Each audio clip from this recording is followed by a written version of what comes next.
খামার শুধু গরু পালনের নাম না, এটা একটা পরিশ্রম আর ধৈর্যের কাজ। আজকে সেই পরিশ্রমেরই একটা অংশ খড় আনা নিয়ে কিছু কথা বলবো। আসসালামু আলাইকুম, হ্যালো এভরিওয়ান, আশা করছি আপনারা সকলেই ভালো আছেন। তো আজকে খামারের জন্য একটা খড়ের পাড়া কিনেছি। খড় আনা বলতে শুধু টাকা খরচ না, এর সাথে অনেক কষ্ট জড়িত। খড় আনার জন্য আমার সাথে ছিল আমার বড় ভাই এবং বাগিনা। খড় গোছানো থেকে শুরু করে পূজা বান্দা সহ তারপর ভ্যান গাড়িতে তুলে খামারে আনা, পুরো প্রক্রিয়াটাই ছিল খুব পরিশ্রমের। আমরা যখন খড় তুলছিলাম তখন প্রচণ্ড রোদ আর গরম ছিল। এই খড় আনার মধ্যে আমি বুঝেছি খামারে কাজ শুধু গরু পালনের সীমাবদ্ধ না, বরং খাবার সংগ্রহ করাটা একটা আসল যুদ্ধ। খড় আনার জন্য মানুষ লাগে অনেক, তবে আমাদের এলাকাতে মানুষ পাওয়া খুবই সংকট। তাই বড় ভাই আর বাগনিকে বললাম যে আমার খড়গুলো আনতে হবে। তো গাড়ি লাগে, সময় লাগে আর শ্রম তো আছেই। তাই একজন খামারিদের জন্য খড় সংগ্রহ করা অনেক পরিশ্রম আর ধৈর্যের পরীক্ষা। তো ভাইয়েরা, খড় আনা মানে শুধু টাকা খরচ না, এর সাথে অনেক কষ্ট আর পরিশ্রম জড়িত। খামার চালাতে গেলে এই কষ্ট মেনে নিতে হয়।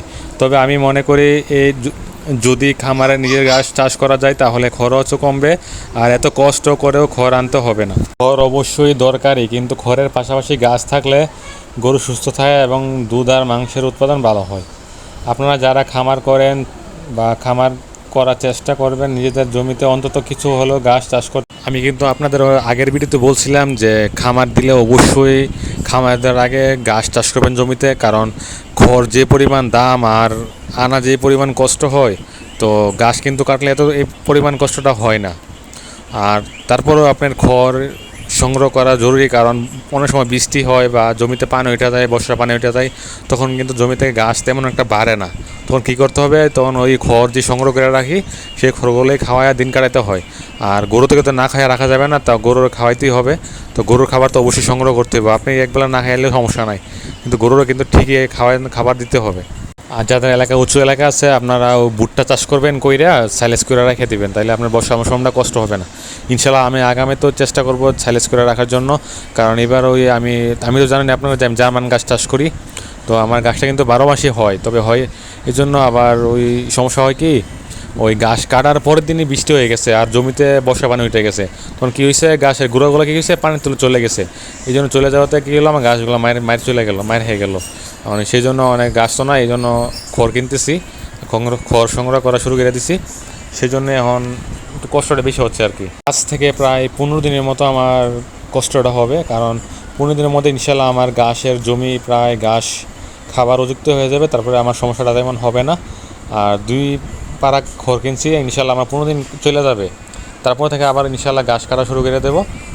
তো আপনারা তো দেখতেই পাচ্ছেন যে কী পরিমাণ রোদ আর ঘাম শরীর দিয়ে ঝরতেছে। আর পাড়াগুলাতে কিনছি, ওইগুলো আপনার জমিতে পানি পার হইয়া তারপর গাড়িতে তুলতে হয়। তবে জমিতে অনেক কাদা আর পানি, সেজন্য অনেক কষ্ট হয়ে গেছে আপনার জমিটা পার হওয়াতে। তবে আমরা এখন রওনা দিছি, আমরা বাড়িতে চলে যাচ্ছি। প্রায় আলা দিলে 15 থেকে 20 পূজার মতো খড় হয়েছে। আলহামদুলিল্লাহ, যতটুকু হয়েছে আলহামদুলিল্লাহ আমরা বাসায় নিয়ে যাচ্ছি এখন। তো খড় অবশ্যই আপনারা মজুত করে রাখবেন, কারণ বর্ষা মৌসুমে অনেক সময় ঘাস বড় হতে চায় না, অনেক সময় ঘাস চিকন হয়ে যায়।